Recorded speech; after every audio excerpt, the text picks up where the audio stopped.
The party was over. The fun was done.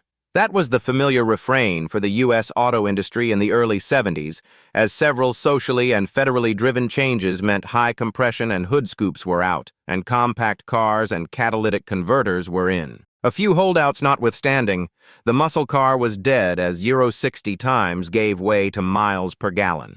America wasn't alone. The swinging 60s also turned into the sober 70s across the pond, where Great Britain's once dominant auto industry was cracking under the stress of inefficiency, labor strife, and increasing competition, particularly from Japan. It was a painful transition, and while performance drove into the ditch in the United States, it sailed right off the white cliffs of Dover in England. Times were tough all over, so when the bark of a race-prepped 302 Windsor mounted amidships in a utilitarian Ford Transit cargo van cut through the fog of Britain's mechanical malaise, it was like the automotive equivalent of the Beatles' rooftop concert. Even better, the project, known as Supervan, was a Ford-sanctioned endeavor that would spawn follow-ups for more than a half-century to come. Unequivocally outrageous in its execution, the simple concept for Supervan was as straightforward as they come.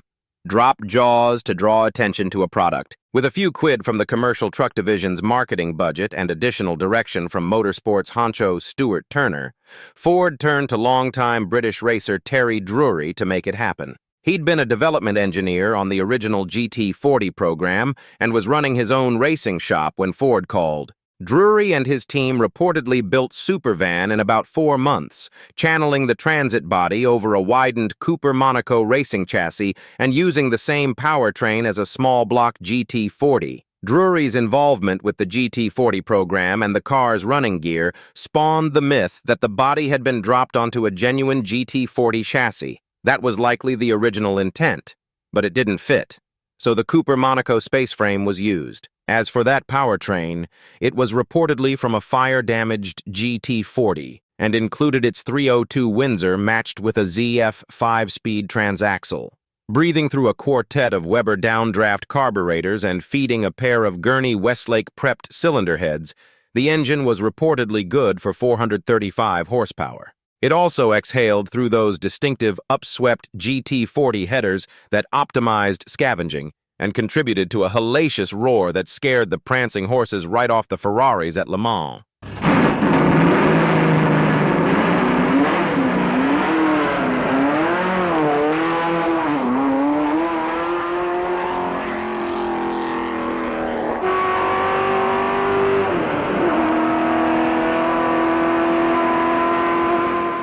It was that unmistakable bellow that floored fans at England's Brands Hatch Circuit in 1971 when Supervan made its crumpet-dropping, Earl Grey-spilling debut. Photos and video show the staid white delivery van flying around the course, lifting magnesium wheels in the corners, with the unmistakable soundtrack of the world-conquering GT40 that was developed right there in Old Blighty. God Save the Queen. Numbers floated at the time suggested Supervan was good for about 150 miles per hour and could zip from 0 to 60 in about 7 seconds. Those aren't particularly impressive numbers today, but context is everything. A V12 Jaguar XKE only made something like 270 horsepower at the time, and a Ferrari Daytona's output was less than 350 horses. In other words, there was nothing like the sight, sound, and incongruous fury of Supervan, and enthusiasts flocked to see it in action. Ford took it to several events throughout Great Britain and Europe, including Germany's legendary Nürburgring, where it lapped the famous Nordschleife course at full steam. Its mission of generating awareness for Ford's otherwise stodgy commercial vehicle was a rousing success, and Supervan was retired after about a year. In the market, the Transit trundled along with a facelift in the late 70s and a number of driveline updates but no significant architectural changes. Frankly, there was little need for them. By a wide margin, the Transit had become the UK's best-selling commercial vehicle, one so ubiquitous that it became as much a part of the British culture as hedgerows and bobby helmets. The van wouldn't see an all-new iteration until 1986, but a couple years ahead of the launch, Ford greenlit Supervan 2, which echoed the original essence, a mid-engine monster with real racing car guts. In fact, it was former Ford Motorsports guru Stuart Turner who returned to reignite the Supervan flame. He'd left the company in 1975, but was lured back in 1983 to helm the company's racing endeavors, and it wasn't long before he revisited the Supervan concept. Drawing on the experience of the original project, which had a decidedly raw, hold-my-Guinness edge to it, Turner had the time and resources to take Supervan 2 to a higher level of performance and capability. It was a more refined execution, with renowned race car designer Tony Southgate tasked with engineering the vehicle. Rather than adapting an existing chassis, a custom monocoque was constructed of aluminum and carbon fiber, and rather than channeling a production transit body over the chassis, as was done with the first Supervan, this one would feature a 7/10 scale fiberglass replica of the body built for the chassis. With the full-size grille and additional features, including enormous radiator-feeding air ducts that were built into the sides of the body, the second Supervan had a more aggressive, purposeful look. There were also huge front and rear spoilers, as well as ground effects Venturi tunnels in the floor, providing much-needed downforce for the flying brick. All contributed to proportions similar to Trans Am race cars and the IMSA GTO class at the time. When it came to propulsion, Supervan 2 used the long-stroke 3.9-liter Cosworth DFL V8 engine that had powered Ford's C100 endurance entry in FIA's Group C class. It was a racing program fraught with challenges and inconsistencies from the very start, and shortly after Turner returned to Ford, he pulled the plug on it.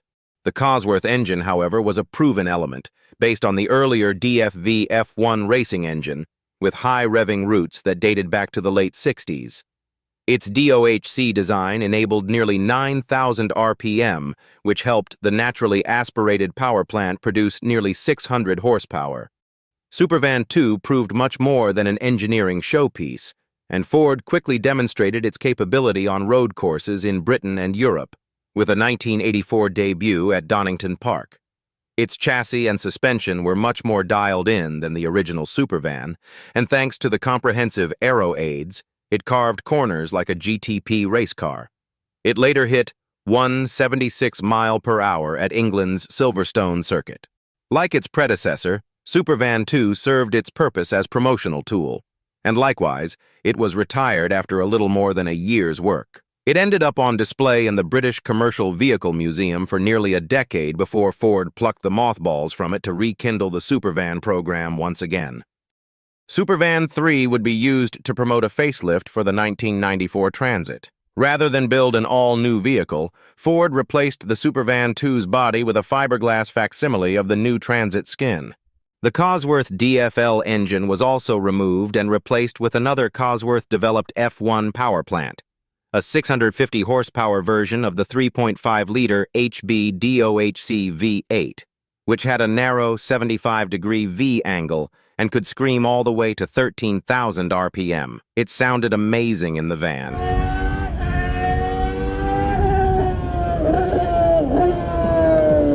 But just like an F1 race car, it was a high-maintenance, temperamental piece of kit that required a knowledgeable crew to maintain it and keep it running at events. That ultimately limited Supervan 3's use and exposure, and after a few highly publicized events, including a repaint to match British postal vehicle colors, it was relegated to warehouse storage.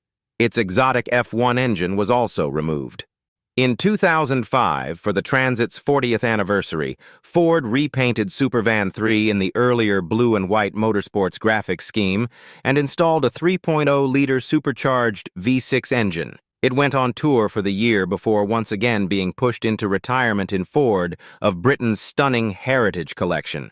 It popped out of storage from time to time, including a powered demonstration at the 2013 Goodwood Festival of Speed. Nearly 30 years would pass between the construction of Supervan 3 and Supervan 4 in 2022.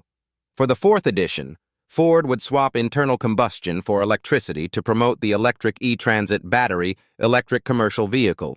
The equivalent of nearly 2,000 horsepower was channeled through four-wheel motors, enabling a hyperspace jumping 0 to 60 time of less than 2 seconds. In 2023, Supervan 4 was reconfigured with a 3-motor arrangement and other racing-specific changes, including a nearly 900-pound weight reduction, then sent around the world to break records. It started in Australia, where the rechristened Supervan 4.2 attacked the legendary Bathurst course and established a new lap record of 1 minute and 56 seconds, eclipsing a Mercedes that had set the record only about a week earlier. Behind the wheel was Romain Dumas, a two-time Le Mans winner and record holder for the fastest time up Pikes Peak. Speaking of that historic hill climb in Colorado, it was next on Supervan 4.2's World Tour of Speed.